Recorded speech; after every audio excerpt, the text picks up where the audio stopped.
भारत माता की।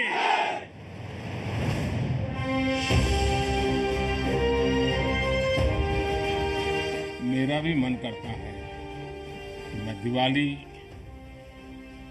मेरे परिवारजनों के बीच में मनाऊं और इसीलिए हर दिवाली मैं मेरे परिवारजनों के बीच मनाने के लिए आता हूं।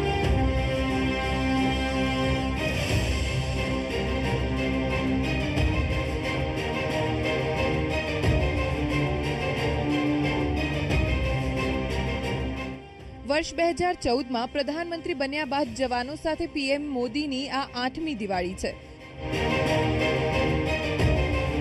દર વર્ષની જેમ આ વર્ષે પણ તેમણે જવાનો સાથે દિવાળી ઉજવી, ખુદ પોતાના હાથે જવાનોને મીઠાઈ ખવડાવી।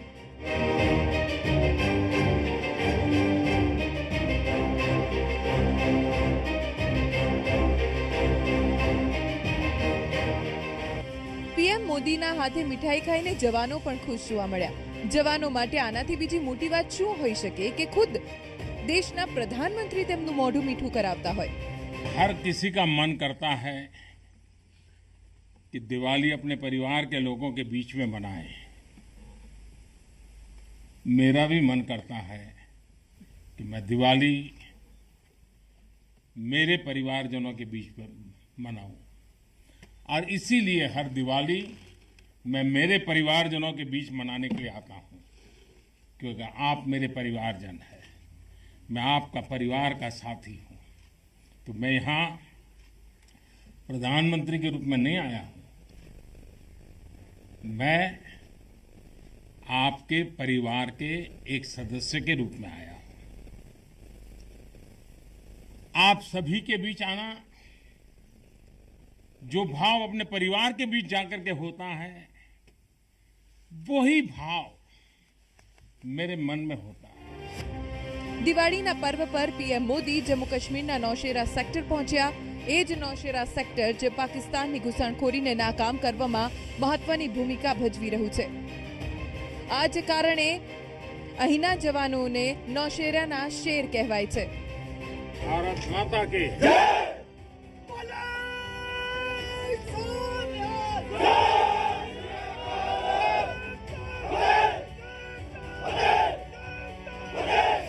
नौसेना ने हर युद्ध का, हर छद्म का, हर षड्यंत्र का माकूल जवाब देकर कश्मीर और श्रीनगर के प्रहरी का काम किया है कि नौसेना के जाबाजों के शौर्य के सामने सारी साजिशें धरी की धरी रह गई। दोस्तों, भारत माता की जय! भारत माता की जय!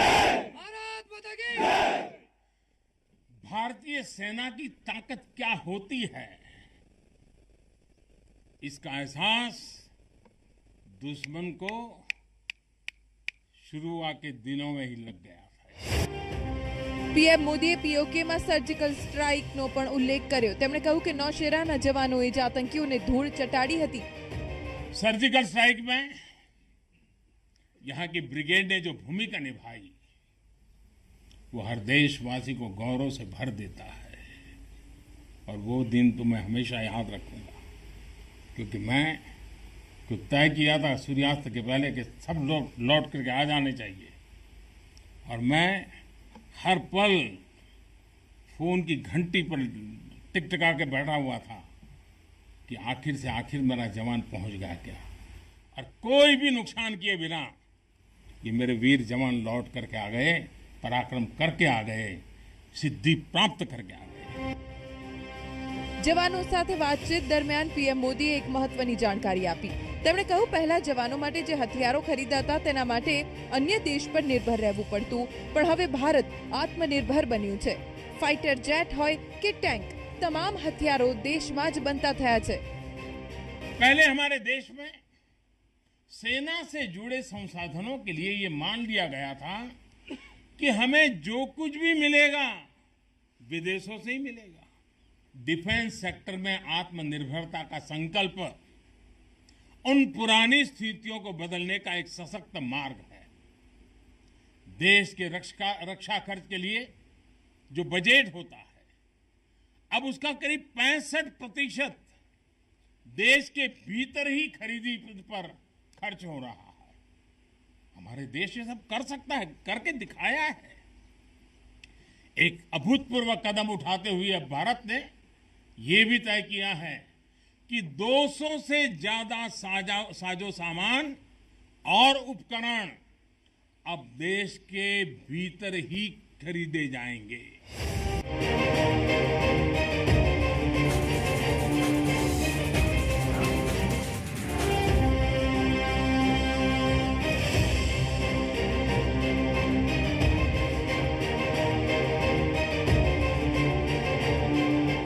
સેનામાં વતી મહિલાઓની ભાગીદારી પર પણ પીએમ મોદી બોલ્યા અને કહ્યું કે સેનામાં મહિલાઓની સક્રિયતા ભારતને વધુ સશક્ત કરશે। साथियों, नारी शक्ति को नए और समर्थ भारत की शक्ति बनाने का गंभीर प्रयास बीते 7 सालों में हर सेक्टर में किया जा रहा है। देश की रक्षा के क्षेत्र में भी भारत की बेटियों की भागीदारी अब नई बुलंदी की तरफ बढ़ रही है।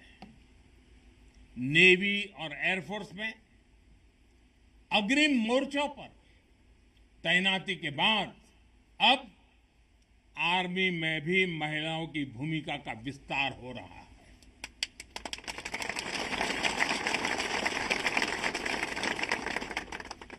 मिलिट्री पुलिस के द्वारा बेटियों के लिए खोलने के बाद अब महिला अफसरों को परमानेंट कमीशन देना इसी भागीदारी के विस्तार का ही हिस्सा है। अब बेटियों के लिए नेशनल डिफेंस एकेडमी, राष्ट्रीय मिलिट्री स्कूल और राष्ट्रीय इंडियन मिलिट्री कॉलेज जैसे देश के प्रीमियर मिलिट्री संस्थानों के दरवाजे खोले जा रहे हैं। આ સાથે જ પીએમ મોદીએ દેશવાસીઓને અપીલ કરી કે તેઓ એક દીવો જવાનોના નામે પણ પ્રગટાવે। आज शाम को दिवाली पर एक दिया आपकी वीरता को, आपके शौर्य को, आपके पराक्रम को, आपके त्याग और तपस्या के नाम पर और जो लोग देश की रक्षा में जुटे हुए हैं, ऐसे आप सबके लिए हिंदुस्तान का हर नागरिक वो दिए की ज्योत के साथ आपको अनेक अनेक शुभकामनाएं भी देता रहेगा। દર વર્ષે દિવાળી પર જવાનો વચ્ચે જવું, તેમની સાથે વાતચીત કરવી, મોઢું મીઠું કરાવવું આ દર્શાવે છે કે દેશની લીડરશીપ પોતાની સેના, પોતાના જવાનો સાથે છે, તેમના પ્રત્યેક સુખ દુઃખમાં સામેલ છે।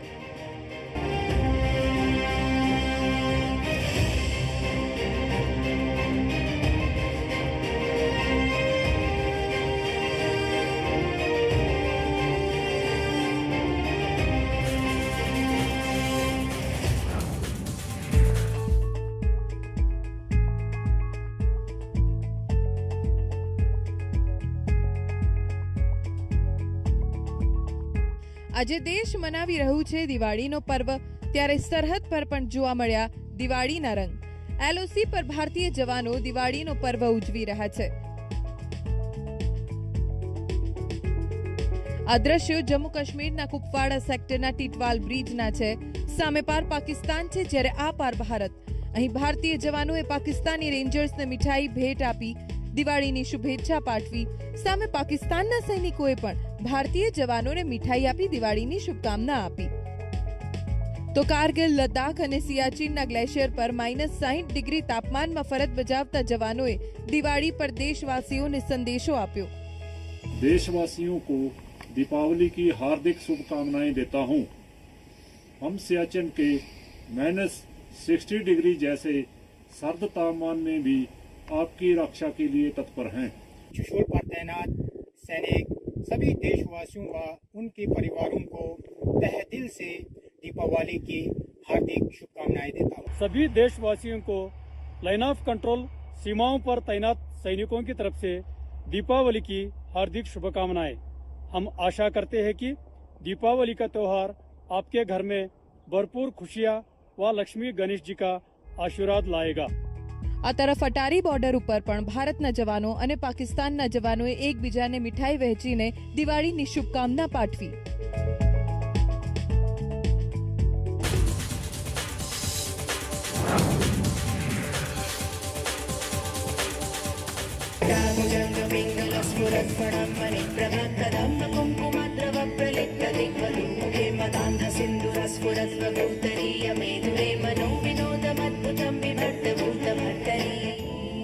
વધુ એકવાર કેદારનાથના દ્વારે પહોંચી રહ્યા છે પ્રધાનમંત્રી.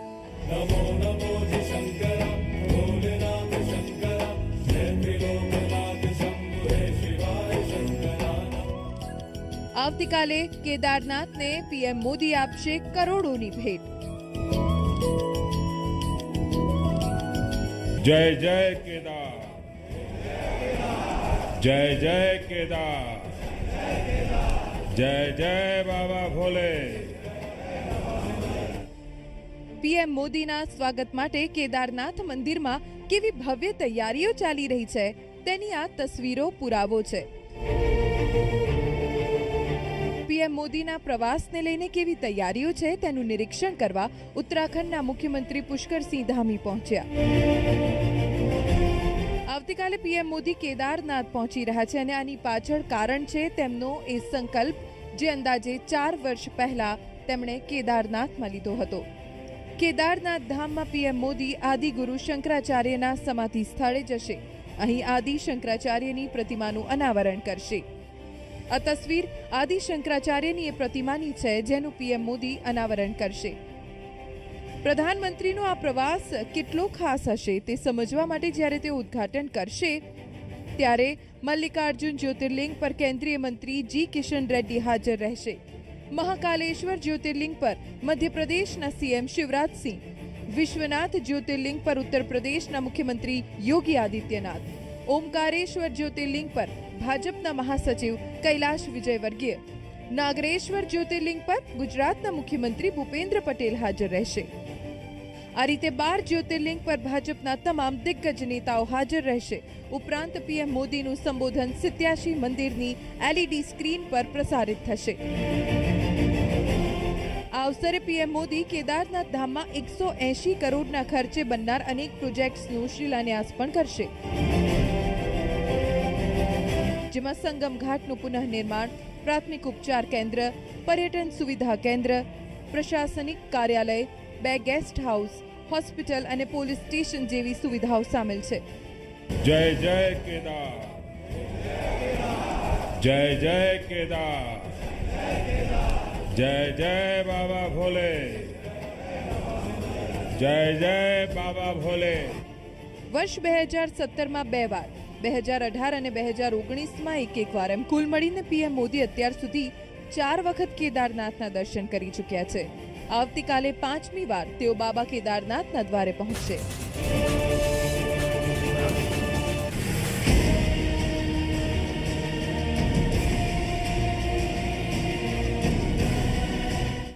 ગુજરાતમાં વાહન ધારકોની સુધરી દિવાળી. પેટ્રોલ અને ડીઝલના ભાવ આવી ગયા છે 100 રૂપિયાની નીચે.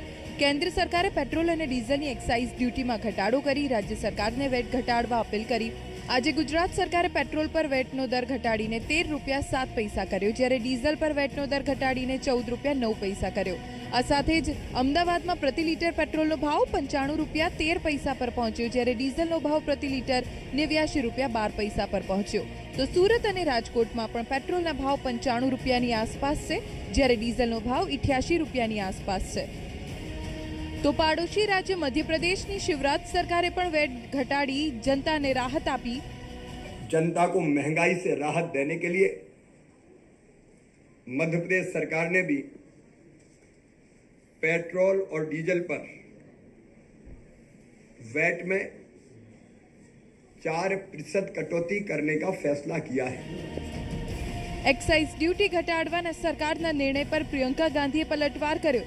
તેમણે ટ્વિટર પર લખ્યું, સરકારે દિલથી નહીં પણ ડરથી નિર્ણય લીધો છે. તો શિવસેના પ્રવક્તા સંજય રાઉતે સરકારના નિર્ણયને જનતા સાથે મજાક ગણાવી. તેમણે માંગ કરી કે કેન્દ્ર સરકારે પેટ્રોલ ડીઝલની કિંમતમાં ઓછામાં ઓછો 25 થી 30 રૂપિયાનો ઘટાડો કરવો જોઈએ.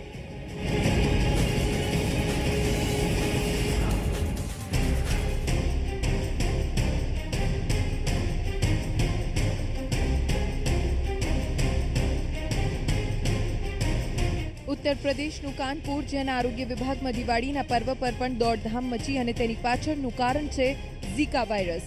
કાનપુરમાં છેલ્લા 24 કલાકમાં ઝીકા વાયરસના 25 કેસ આવ્યા. આ સાથે જ અત્યાર સુધી કાનપુરમાં ઝીકા વાયરસના કુલ 36 કેસ નોંધાયા. જિલ્લા અધિકારીના આદેશ બાદ આરોગ્ય વિભાગના કર્મચારીઓ યુદ્ધના ધોરણે સેમ્પલ લેવાની કામગીરી કરી રહ્યા છે. जनपद कानपुर नगर में आज दिनांक 3 नवंबर 2021 को जीका वायरस के 25 नए प्रकरण सामने आए हैं और कुल आज तक 36 कुल प्रकरण जनपद कानपुर नगर में जीका पॉजिटिव पाए गए हैं. जीका के रोकथाम हेतु जनपद स्तर पर स्वास्थ्य विभाग, नगर निगम और जिला प्रशासन के माध्यम से साफ सफाई एवं सैनिटेशन, सर्वे, सोर्स रिडक्शन और सैम्पलिंग, इस 4 काम के लिए विभिन्न प्रकार के टीम्स गठित किए गए हैं. કાનપુરમાં 2 આરોગ્ય કર્મીઓ સંક્રમિત થયા. બંને આરોગ્ય કર્મીની ટ્રાવેલ હિસ્ટ્રીની તપાસ ચાલી રહી છે. તેમના સંપર્કમાં આવેલા લોકોની પણ તપાસ ચાલુ છે. એક તરફ કાનપુરમાં ઝીકા વાયરસ ઝડપથી વકરી રહ્યો છે, બીજી તરફ રાજ્ય સરકાર વતી અપીલ કરવામાં આવી છે કે લોકો ભયનો માહોલ पैदा न करे. कानपुर नगर में जीका वायरस के अब तक 36 मामले सामने आए हैं. ये इसलिए आए हैं क्योंकि जैसे ही पहला केस निकला था, हमने विग्रेसली उस पूरे राउंड में या जहाँ जहाँ भी संदिग्ध जो हम समझ सकते थे उनमें हो सकते हैं उनकी सबकी सैंपलिंग हमने बड़े पैमाने पर की है. 36 मरीज अब तक पॉजिटिव आ चुके हैं, लेकिन सभी के सभी स्वस्थ हैं, कोई किसी को दिक्कत नहीं है. वैसे भी जीका में कोई गंभीर लक्षण नहीं होते, कोई गंभीर बीमारी नहीं होती. રાજ્ય સરકાર ભલે કહે કે ઝીકા વાયરસ ખતરનાક નથી, પણ હકીકત અલગ છે. ઝીકા વાયરસના લક્ષણ અને ઉપાય જાણવા અત્યંત જરૂરી છે. ઝીકા વાયરસ ડેન્ગ્યુ ફેલાવતા મચ્છર એડીઝથી ફેલાય છે. ગર્ભવતી મહિલાઓ માટે વાયરસ અત્યંત ખતરનાક છે. ઝીકાથી સંક્રમિત મહિલાના ગર્ભમાં ઉછળતા બાળકનું મગજ પૂર્ણ રીતે વિકસિત નથી થઈ શકતું. ઝીકા વાયરસના લક્ષણની વાત કરીએ તો શરીર પર લાલ ડાઘા પડી જવા, અત્યંત તાવ આવવો, આંખોમાં બળતરા થવી, માંસપેશીઓમાં પીડા થવી, શરીરના સાંધામાં દુખાવો થવો, શરીરમાં નબળાઈ અનુભવવી. વાયરસના બચાવના રૂપમાં પૂરું શરીર ઢંકાય તેવા કપડાં પહેરવાની જરૂર છે. આ ઉપરાંત પાણીના ખાબોચિયા દૂર કરવા જોઈએ, જેથી તેમાં પેદા થતા મચ્છરો નાશ પામે.